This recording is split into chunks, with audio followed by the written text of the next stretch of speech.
কি এবার পাহাড়, সমুদ্র না জঙ্গল, ঘোরার মজা দ্বিগুণ হবে যদি থাকে মুখরোচক, আপনাদের সব সময় সফরসঙ্গী। মুখরোচক আপনাদের ভালোবাসায় জড়িয়ে ৭৫ বছর পেরিয়ে। দেখলে কেমন অবস্থায় আছে?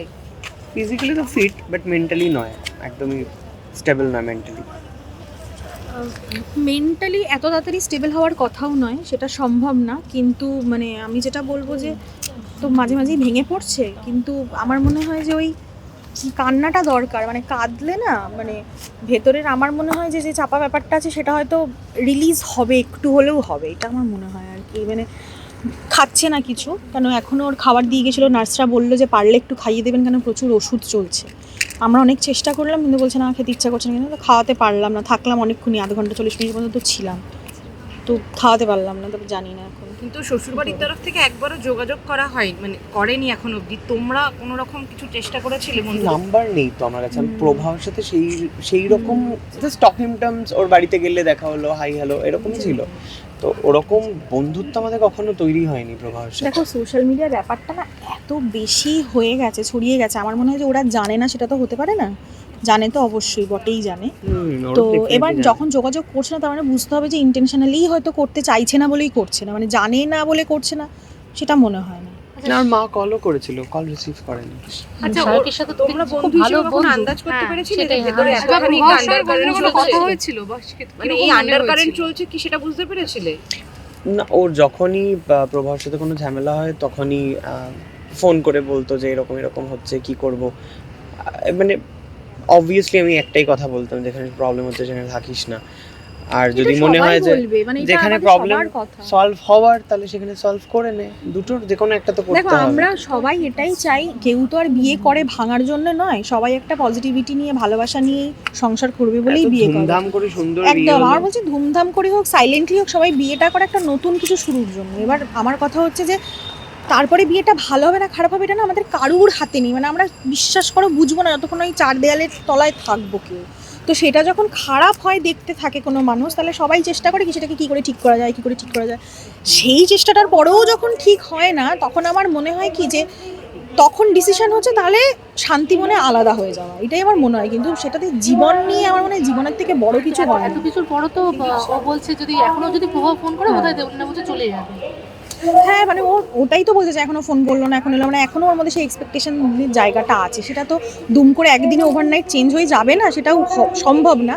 তো আমার কথা হচ্ছে যে সুষ্ঠুভাবে দুটো মানুষ বাবা আলাদা থেকে শান্তিতে থাকো, জীবনের থেকে বড় কিছু হয় না। আর ও তো অনেক স্ট্রাগল করে বড় হয়েছে, আর ও খুব ট্যালেন্টেড। ওর গান যারা শুনেছে তারা জানে, মানে ও ভীষণ ট্যালেন্টেড একটা মেয়ে। আমার মনে হয় যে নিজে কাজ করুক, নিজের মতো করে, যেরকম ও কাজ করে, নিজেও সেলফ ডিপেন্ডেন্ট, এত ট্যালেন্টেড। আমার মনে হয় ওর কাজে ফেরাটা সব থেকে আগে দরকার। আর মানে ওর রিকভারিটাই আমরা সবাই চাইছি, তোমরা যেরকম চাইছো আমরাও চাইছি। 2-3 দিন আগেও আমি শায়কের ব্লগে দেখেছি যে মানে তোমার সঙ্গে দেবলীনা কথা বলেছে, গল্প করেছে।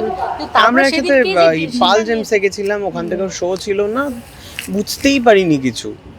আমাকে রাত্রেবেলায় ও খাওয়ার পরে মেসেজ করছে যে আমি কি এতগুলো ওষুধ খেয়েছি, আমি কি বাঁচবো না, এরকম বলে কিন্তু জিজ্ঞেস এতগুলো করছে। ওষুধও কিন্তু অনেকদিন ধরে কালেক্ট করেছে, অনেকদিন ধরে, তার মানে আজকে ওর জানলাম মনে মনে সেই জিনিসটা ছিল। কারণ এটা, হ্যাঁ, আমি ভাবছিলাম যে এতগুলো ওষুধ তো কোনো প্রেসক্রিপশন কোনো ওষুধের দোকানই দেবে না, এতগুলো ওষুধ একসাথে দেবে না। তো ও অনেক দিন ধরে কালেক্ট করছে, মানে ওর মাথার মধ্যে কোথাও ব্যাক অফ দ্য মাইন্ড ও যাই করছিল হয়তো এটা ওর মাথায় ছিল। লাইভে নিজেও তুমি বলেছো যে এই যে বন্ধু হারানোর ভয়, একজন বন্ধুকে হারিয়ে বারবার আবার সেই মানে বিশ্বাস হারানো, সেখান থেকে বন্ধু হারানো, সেই ভয়টা বোধহয় এখনো আছে। কারণ কালকেও আবার রাতে চেষ্টা আবার করেছি। সেকেন্ড লাইফ, তুমি যেটা বারবার জোর দিচ্ছ, ওই জায়গাটায় আসতেই পারছে না। না, পারছে না। মানে আরো একটা যে চান্স ও পেয়েছে, ও ভাবছে কেন পেলাম। মানে ওটা ওই সাইকিয়াট্রিস্ট ছাড়া আমরা ধরো 2 মিনিট, সাইকিয়াট্রিস্ট আমি জানি না, মানে এটা যতক্ষণ না ভেতর থেকে আসবে, আমার মনে হয় এটা আমরা কেউ পারবো না। নিজেকে বুঝতে হবে যে নিজের একটা লাইফ, সেই লাইফটাকে কি করে রাখবে, ভালো রাখবে না খারাপ হয়ে থাকবে, সেটা ওর একদমই নিজের ইনার সেলফ। সেটা আমরা ওখানে গিয়ে নক করে হয়তো 2 মিনিটের জন্য বদলাতে পারলাম, আলটিমেট ডিসিশনটা তো ওর। তো সেটা যতক্ষণ না ও নিজে রিয়েলাইজ করবে, ওই রিয়েলাইজের জায়গাতেই যেতে পারছে না। আজকেও কাঁদছে, আমরা জাস্ট দেখে এলাম। আচ্ছা, প্রভাবের সঙ্গে কোনোদিন কথা হয়েছে তোমাদের?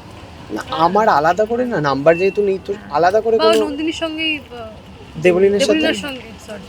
হ্যাঁ দেবলীনার সঙ্গে থাকায় কখনো কোনো রকম পরিচয় বা কোনো নর্মাল কথা হতো, খুবই নর্মাল, যা আমরা এখানে যাচ্ছি, হ্যাঁ ঠিক আছে আমিও এখানে যাচ্ছি, এরকম টাইপের কথা। কি মনে হতো মানুষকে দেখে তো একটু বোঝা যায়। আমি যেহেতু জানতাম মানে দেবলীনার ধরো কিছু একটা প্রবলেম হলে ও বাড়িতে জানাতো, বাড়ি আর তারপরে যদি আমার সাথে দেখা হয় আমাকে বলতো এরকম এরকম হয়েছে।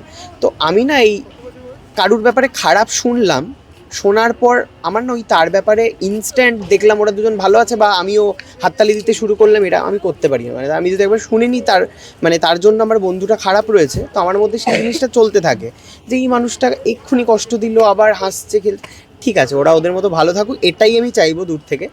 বাট গল্প করলাম তুমি আমার বন্ধু হয়ে গেলে, এরকম আমি ইনস্ট্যান্ট হয়ে যায় না, আমার সময় লাগে। একটা কথা এবার মানে সোশ্যাল মিডিয়ায় যেহেতু কথা হচ্ছে বিভিন্ন, একটা কথাই জিজ্ঞাসা করবো, সাহেবজি সকলেই বলেন যে একতরফা জাজ করছি আমরা, তোমরাও হয়তো সেটা করছো না একতরফা জাজ। না জানি তো ভেতরটা তো মানে জানি তো এটা হওয়ার ছিল বা ছিল না সেটা অনেক পরের কথা। ওরা দুজন ভালো ছিল, মানে দুজন বাদ দাও, দেবলীনা ভালো ছিল না, এটা মেইন ইম্পর্টেন্ট। তোমরা নিশ্চয়ই বুঝিয়েছিলে হ্যাঁ যে বারবার করে আমি তো বোঝাতামই, যখনই কাঁদতো মানে ইভেন ওকে 6 মাস আগে বেরও করে দিয়েছিল, 6 মাস না পুজোর আগে প্রায় 2 মাসের জন্য ওকে বোধহয় বের করে দিয়েছিল বাড়ি থেকে। তো তখনও দিদি ঠিদি গিয়ে ব্যাপারটা সলভ করার চেষ্টা করেছে, বলেছে, না মেয়েকে নিয়ে চলে যাও, মেয়েকে নিয়ে ওরা চলে আসে। তার নিয়ে প্রবলেম বলছে। হ্যাঁ হ্যাঁ, মায়ের সাথে যোগাযোগ রাখা যাবে না।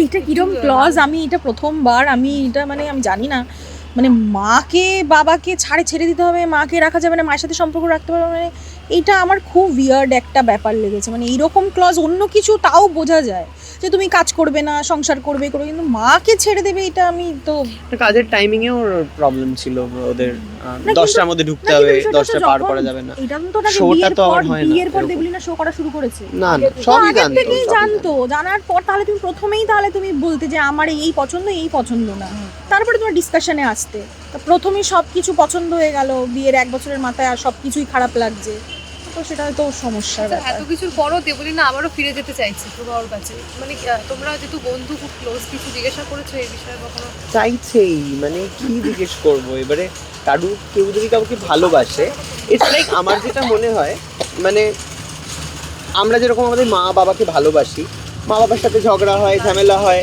অনেকে মা বাবার সাথে ঝামেলা করেও কিন্তু হাত কাটে বা ডিসিশন নেয়, তারপরে কিন্তু সেই মা বাবার সাথেই আবার থাকে। মানে আমার মনে হয় ও সেই রকম লেভেলের হয়তো ভালোবেসেছে প্রবাহকে যে আর কোনো অপশন নেই, বুঝলি, আমারও তাই মনে হয় এখন এটা। গতকাল তোমার লাইভে বলেছে সবচেয়ে বেশি এখন বিয়ের পর হ্যাঁ এক্স্যাক্টলি, ও যদি সবকিছু চেঞ্জ হয়ে গিয়ে এখন মেইন প্রায়োরিটি প্রবাহ হয়, যোগাযোগ করছে না বা কিছু, সবই তো জানে, ও ফোন নিয়ে বসে আছে এরকম ভাবে, কখন আসবে ওর মেসেজ, ওতে তো আরো কষ্ট পাচ্ছে। শুধু মেসেজ না, ইনফ্যাক্ট ওর বোধহয় বা জোম্যাটো সুইগি সব দেবলীনার নাম্বারে কানেক্টেড, ওখান থেকে অর্ডার করছে। আমাকে ধরালো ফোনটা, বলছে যে গেটে দাঁড়িয়ে আছে, ব্লিঙ্কিট অর্ডার করছে, খাচ্ছে, কি বলবো বলো, অদ্ভুত অবাক লাগে। একটা কোনো শত্রুরও যদি কিছু মানুষে শোনে, একবার মানুষ খোঁজ নেয়, ফোন করে, উচিত নয় এরকম করা। একটা মেয়ে পাগলের মতো ওর জন্য ভালোবেসে পড়ে আছে, আর একজন কি করছে আমি জানি না।